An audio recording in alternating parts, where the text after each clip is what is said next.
Hello and welcome back to another episode of The Football Chemist, where we use data and analysis to go through football's biggest talking points.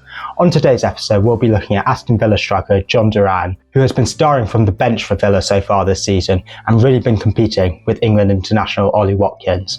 However, this January transfer window, he has been linked with a move to West Ham, who have put in a £57 million bid for the Colombian striker. Now that is a lot of money to bid for a player who's not even getting regular minutes for his side. But in this video, we are going to look at whether he should stay or he should go to West Ham. We'll be assessing what Duran brings to both teams, where he'll be better suited at, and whether Villa should keep hold of him or West Ham should really try and up their bid to try and match Villa's asking price. Let's get into it. So to start with, what makes Jhon Duran so great? Quite simply, he is just a goal machine. He is top in the Premier League so far for minutes per goal and has already got 7 Premier League goals this season, despite being Villa's second choice striker. Ollie Watkins, in comparison, has got 3 more goals but has played over 1,000 more minutes. And this is clear to see when you look at his stats. He is in the 99th percentile for strikers in terms of goals per 90 minutes and the 95th percentile for shots. He is just quite simply a goal machine who creates chances. Whilst he might be lacking in other areas of his game, which we'll touch on later, he brings guaranteed goals, which is so sought after for strikers when teams are looking for who can lead their front line. Furthermore, he is very useful defensively, even as an attacker. This is shown here as he is in the 93rd percentile for clearances and 87th percentile for tackles. He is up there as one of the best defensive strikers, and if he is in a side that doesn't necessarily have that much of the ball or likes to press hard up the pitch, these two stats are really useful in terms of chipping in defence, winning the ball high up, or even clearing corners and crosses. Finally, his level so far this season is even more impressive when you consider that he is only 21.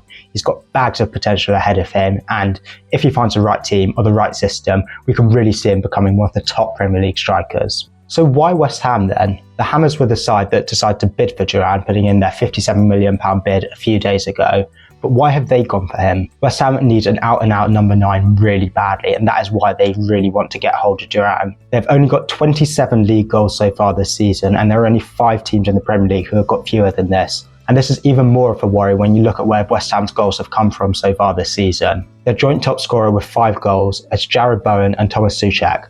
Both of these players are midfielders, so it is not sustainable to rely on them to be getting your goals throughout the season. Furthermore, Bowen is injured right now, and this is really shown in the last few matches that West Ham do miss Bowen's influence. Their top striker for goals is Nicholas Füllkrug, who's only got 2 goals so far, and their problems are further exacerbated when you look at the fact that no one in their side has got more than 4 non-penalty XG for West Ham this season in the Premier League. This is really worrying because it's showing that no one is getting into the position to convert the chances that West Ham are creating. And this is not sustainable in the long run. If Duran were to join West Ham, he'd move up to 2nd on their list for shots on target so far this season, despite barely playing for Aston Villa compared to the regular starters for West Ham. And so this shows how much West Ham are begging for an out-and-out striker who can consistently play week in, week out, because right now they are really struggling for striker options. Füllkrug has been leading the line recently, but he did just do his hamstring, ironically against Aston Villa, and has had injury problems in the past this season, which is probably why he has scored so few goals. He is also a new signing and has not settled in quite as well as West Ham were hoping him to. And this, combined with the fact that Mikel Antonio is out for the foreseeable future, means that West Ham are begging for a striker right now who can come in and lead their side. Their main goal threat this season, Bowen, has been injured for a while, and West Ham cannot rely on him to keep getting them goals. But it's not just the fact that Duran is such a potent goal scorer as to why West Ham needs him so badly.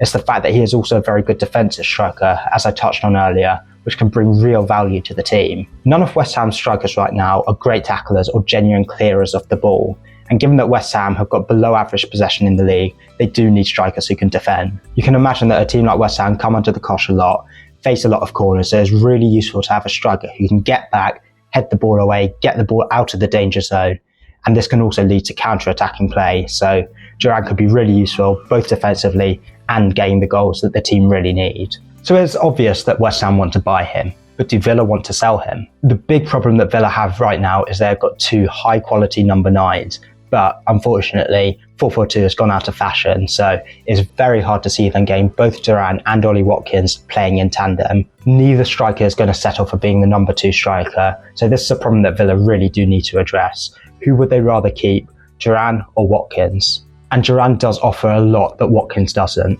The first big thing is his age. Watkins is 29. He's not old, but he is definitely getting to the point where he is reaching his peak, or maybe even passing it. This might even be reflected with the fact that he has struggled a bit this season compared to last season, albeit he is still posting good numbers in terms of goals. But given that Duran is 8 years younger, and Villa are trying to plan for a long-term project where they can consistently challenge for Europe and try and establish themselves as one of the Premier League's elite clubs, they do need to look towards the future. And a player like Duran, who's got such a high ceiling, might have more value in the long run than Watkins does, even if Watkins is the better striker for the next couple of years. As I mentioned before, Duran's only got 3 fewer goals than Watkins this season, and this is despite playing over 1,000 fewer minutes. And once you take a closer look at the per 90 stats, for Duran versus Watkins, it does show that Duran does edge out Watkins in a few different metrics. For example, he does have a slightly better non-penalty XG per 90, as well as having a better expected goals. And this shows that Duran's current form is not a fluke. He is a very consistent goal scorer, albeit Watkins' value here of 0.58 is still a very high value. If he were to continue that, he would be getting around 20 or 21 non-penalty goals every season, which will see him right at the top in terms of the race for the Golden Boot. Furthermore, Duran is a far better tackler. He averages nearly 1 more tackle per game than Watkins, and given that Villa play on the front foot, the fact that he's making these tackles suggests that he is winning the ball high up the pitch, and this will directly create chances for Villa. Watkins is not much of a tackler, Duran is, so this could be a different avenue for Villa to create attacks if Duran becomes their lead number 9. However, let's not discount Watkins too much. Like I said, he's not having his best season, but he's still having a pretty good season. He's still got 10 Premier League goals this year, which is very impressive indeed, especially when you consider that he has got the potential to be much better than this. Watkins is also a much better creator of goals. As you can see here, he has got more goal-creating actions per 90 than Duran does, and by quite some way too.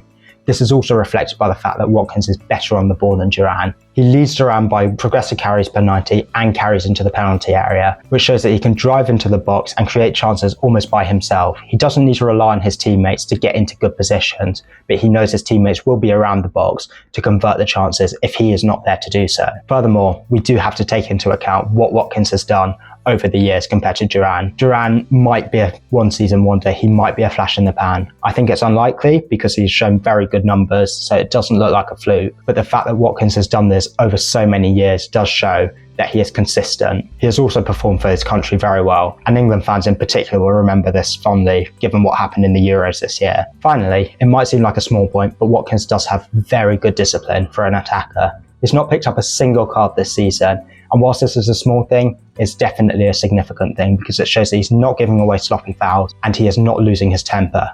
Duran has 3 yellows and a red this season, and while you might say that the red card wasn't his fault and it was a bit of a controversial call, there's still 1 more red card than Watkins has got, and because of that 3-match ban, Watkins came back into the team at a point when he was looking like he might lose favour, and he got goals that meant that he could cement his place as Villa's number 1 striker. So what's going to happen with Duran then? Is he going to stay at Villa this January, or will he go off to West Ham? All things considered, I think a move to West Ham is highly unlikely, especially in the January transfer window. Both sides are better off waiting until the summer and making a deal happen then. West Ham has struggled this season, but at the end of the day, they're not in a relegation fight, they're not in a fight for Europe. So even if Duran does come in and makes a difference, it's unlikely that he is going to really change where West Ham finish in the league in terms of the end of season rewards. However, it is clear that West Ham need a striker, and this will surely be right at the top of their summer wish list. So it is very good for them to have Duran on their tabs. As for Villa, I think it is time for them to move Duran on. He is such a good option to have and come off the bench, no one is doubting that. But they are really going to struggle to keep both him and Watkins happy, as they are both strikers worthy of being the number 1, number 9 in whichever team they are. So they've got to let one of them go. And ultimately, I think they've got to trust in Watkins' experience and general play as to why they keep him over Duran. Duran might be the better goal scorer, but Watkins brings a lot more to Aston Villa, and that is why he needs to stay over Duran. But what do you think will happen to Duran? Do you think he will move this January, or do you think he'll move in the summer? Or do you think that he can really fight it out and beat Watkins to that spot to be Villa's leading striker? Please let me know what you think in the comments below, and give this video a like and subscribe if you want to see more content like this. Also give us a follow on Instagram if you want to see some more behind the scenes content. I'll see you in the next video.